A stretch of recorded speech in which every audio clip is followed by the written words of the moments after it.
So sorry for the delay of getting a video out. We have been doing a whole bunch of not training, and that's what this video is about, is hernia surgery, and then what does a pro triathlete do when they can't train?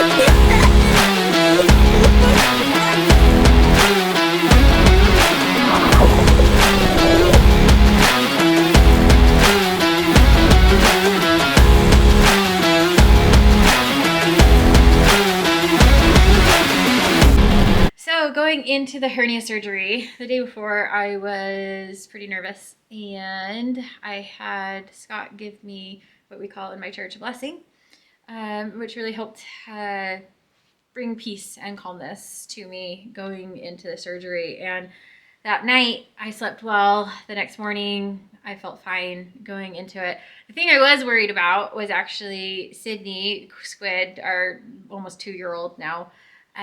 She was getting watched by my brother-in-law, and Squid does not like anyone outside of mom, dad, and Sissy. And so we were just worried about her being okay, but she was fine, and she found a new friend, which was great. So going into the surgery, Dr. Williams was the surgeon for my hernia repair. He was recommended by Dr. Grimm because Dr. Williams has dealt with both just general hernias and then also sports hernias, and just in case I had a sports hernia, we were just gonna deal with both while we were already in there and be able to just progress forward no matter what. So I had a CT scan that diagnosed the hernia because they couldn't feel anything. Closed. And it was supposed to be a really small hernia, not that big. And so went in. It was St. Alphonsus Hospital. Yeah, I've never really been there before, but it was great.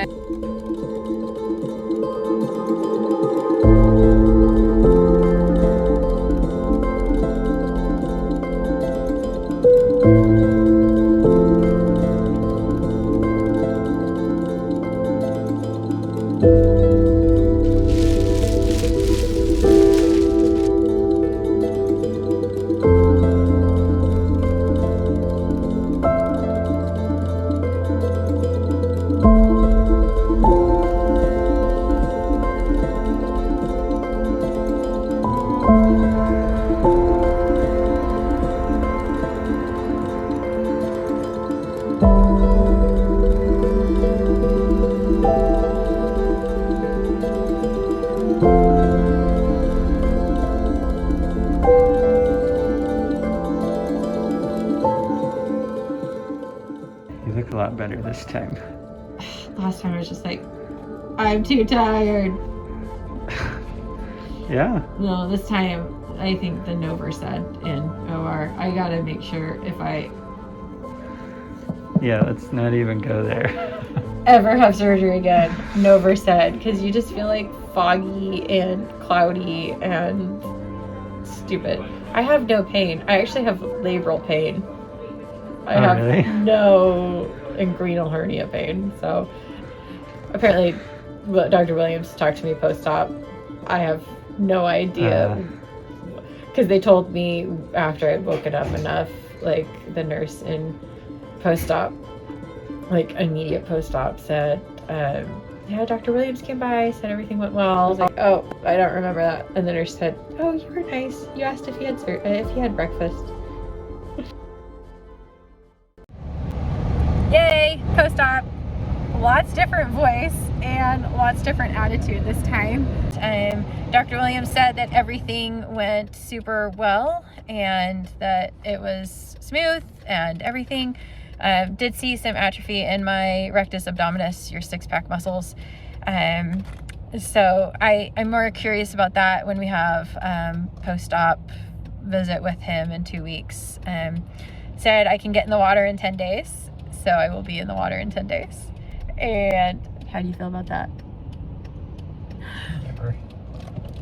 He said 14 days, but no, he said 10. He would push it to 10 because he knows you. He said 10 days was fine. We're headed home. My brother-in-law watched Sydney for us this time. My parents-in-law watched her last time and just went to a couple stores, and she stayed happy. This time they stayed at the house, and Sydney doesn't like anyone besides mom and dad and Emmy. We'll see how it went. I'm hopeful. Anyway, thanks for following along.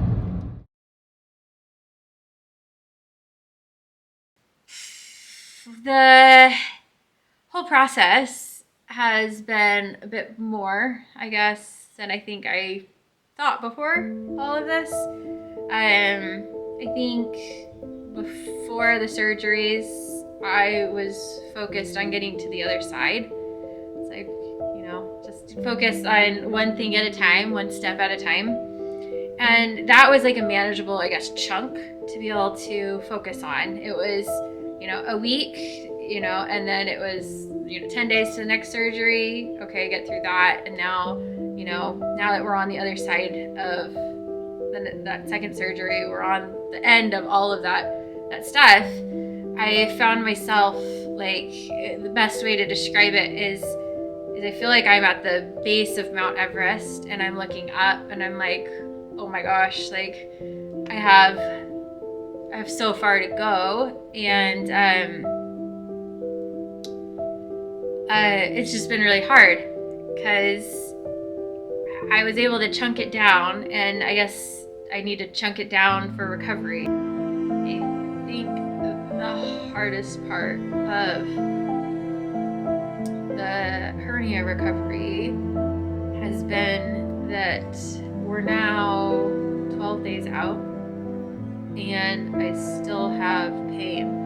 And I know, like, I had surgery 12 days ago, and I had surgery 10 days before that, so 3 weeks ago, but I feel as though I should be able to not have this pain. And so then your mind goes down a rabbit hole of like, oh my goodness, is this pain gonna be chronic? Is this gonna be forever? Is this what I have to live with now? And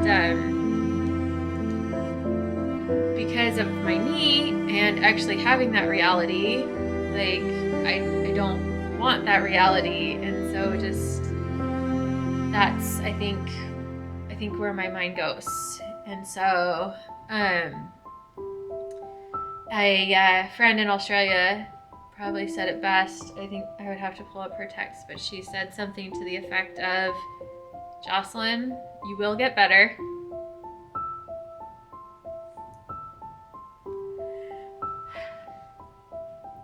It might not feel like it right now. And it's easier to say than to actually feel. But you will get better.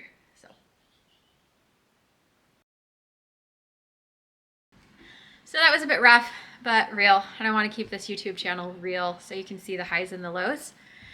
We've turned a corner, and I've been able to focus more on all the fun things that I've been able to do and the projects that we've been able to work on. And so we also want this channel to be full of hope. And so here's some fun projects we've been working on.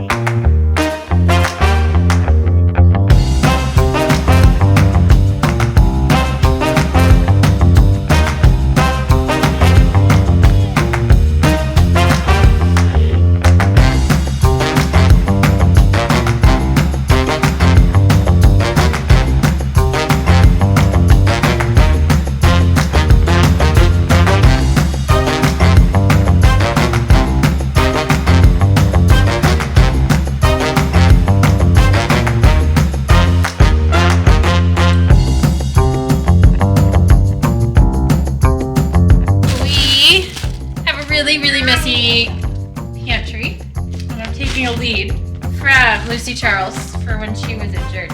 She apparently likes organizing, and so she organized, I think, her dog's closet. So I'm organizing all of our foods, all of our people's foods closet.